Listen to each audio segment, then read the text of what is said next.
The world is changing at a pace that is really difficult for us to keep up with today. The real opportunity is going to be in businesses that recognize the constraints of the planet we live on.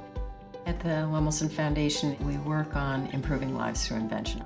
We have found a number of exciting opportunities where environmental responsibility is being baked into the businesses.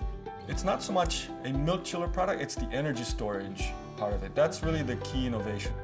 People working in our space are cognizant of the environmental ramifications. We're really big on being green.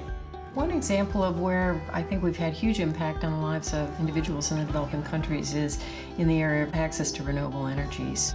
Solar energy empowers people. The biggest motivator in Selco Foundation is the fact that the work we do can have a social impact. They are creating economic opportunity, they're doing it in a sustainable way, and exciting new products solving real problems for the future.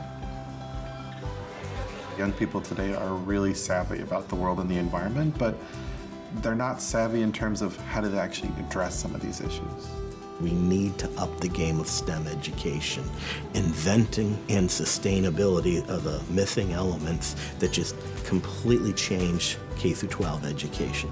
The Lemelson Foundation works with VentureWell to provide students with grants and mentoring and education that helps these students conceptualize new products that solve social and environmental problems. Students can create things that change the world and that last and that are sustainable. Biology makes materials in a way that's very compatible with the environment. We've tried to understand the science of how that works and develop new technologies based on this idea of environmentally friendly engineering of materials that are important for the world. In the past, we may not have considered how the design impacts the people, how it impacts the planet. Sustainable design is where a designer is actually looking at the full life cycle, from raw materials to production, distribution to end of life.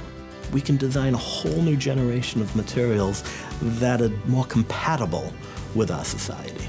We use the root structure of mushrooms to create sustainable resins for everything from packaging to building materials. You start with ag waste and you get what I think is a beautiful product. Environmental responsibility is going to be key to the winning businesses of the future. If we want a sustainable world, we need inventors.